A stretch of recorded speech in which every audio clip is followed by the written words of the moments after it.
अस्सलामुअलैकुम वीवर्स, क्या हाल है आपके? खुश रहें, आबाद रहें। आज मैं अपने किचन में आलू गोभी का सालन बना रही हूँ। उसके लिए क्या क्या चीज़ें चाहिए? ये 1.5 किलो गोभी ली है, आधा किलो आलू लिए और जो 1 अदद प्याज है, हरी मिर्चों का पेस्ट लिया मैंने, 3-4 चम्मच हरी मिर्चें लिए, 2 टमाटर लिए और आलू गोभी में अदरक लहसुन ज़्यादा डलता है तो इसलिए मैंने इसमें तकरीबन ये 3 चम्मच होगा अदरक लहसुन का पेस्ट।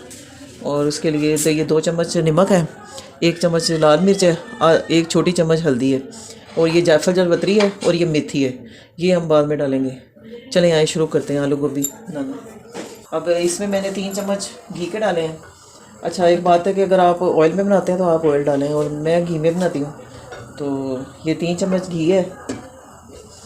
अब इसमें हम ये थोड़ा गर्म होता है फिर हम इसमें डालते हैं प्याज। ज़्यादा है, प्याज को थोड़ा नरम करेंगे। इसका प्याज ज़्यादा वो ब्राउन नहीं करना। सब्जियों का कोई भी जो प्याज होता है उसको ब्राउन नहीं करते। ये बड़ी जल्दी बनने वाली सब्ज़ी क्योंकि थोड़ी बादी होती है, इसलिए इसमें अदरक लहसुन थोड़ा ज़्यादा डलता है। ये प्याज नरम हो गया, अब मैं इसमें अदरक लहसुन डालूँगी। आधा फ्राई हो चुका हुआ है, इसमें खुशबू आने लग गई है। अब मैं इसमें डालूँगी मसाले। अब इसके साथ ही मैं ये हरी मिर्चों का पेस्ट भी डाल दूँगी और ये टमाटर भी डाल दूँगी। अब इसको भूनेंगे, भून के फिर पहले हम आलू डाल के फ्राई करेंगे। आलू भूनेंगे फिर उसके बाद गोभी डालेंगे। ये 1 मिनट के लिए ढक्कन रखूँगी कि टमाटर थोड़े नरम हो जाए। अब ये देखिए मसाला भून चुका है। अब मैं इसमें आलू डालूँगी, आलू डाल के भूनेंगे थोड़ी देर के लिए।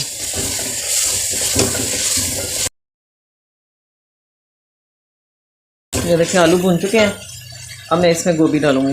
ये देखिए अब मैंने गोभी डाली है। अब मैं गोभी को थोड़ी देर भूनूंगी, फिर हम इसको दम पे रखेंगे। अब इसके बाद मैं ये जायफल जलपत्री थोड़ी सी निकाली थी, 1 पिंच तकरीबन, ये छोटा आधा चाय का चम्मच होगा, ये डालूँगी।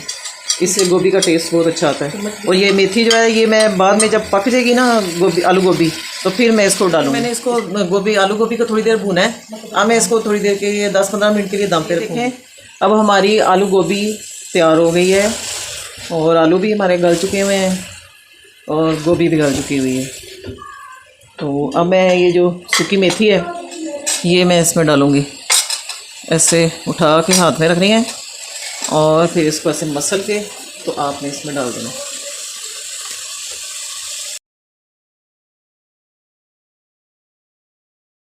इसकी भुनाई करेंगे, थोड़ी देर भुनाई। अब मैं इसमें धनिया और हरी मिर्ची डालूँगी। हमारी आलू गोभी का सालन तैयार। अगर आपको मेरी ये रेसिपी पसंद आए तो आपने लाइक और शेयर करना है। अगर आप मेरे चैनल पे नए हैं तो आपने सब्सक्राइब करना है। हमारी कितनी खूबसूरत आलू गोभी का कलर आया है। ये देखें हमारा आलू गोभी का सालन कितना अच्छा तैयार हुआ है, कितना प्यारा कलर आ रहा है। सारे मसाले आप इसी तरह डालें और इसी तरह मेरे तरीके से पकाएंगे तो इंशाल्लाह आपका आलू गोभी का सालन बहुत अच्छा बनेगा। अगर आपको मेरी ये रेसिपी पसंद आई तो आपने लाइक और शेयर करना है। इसके साथ ही मैं आपसे इजाज़त चाहती हूँ। अल्लाह हाफिज़।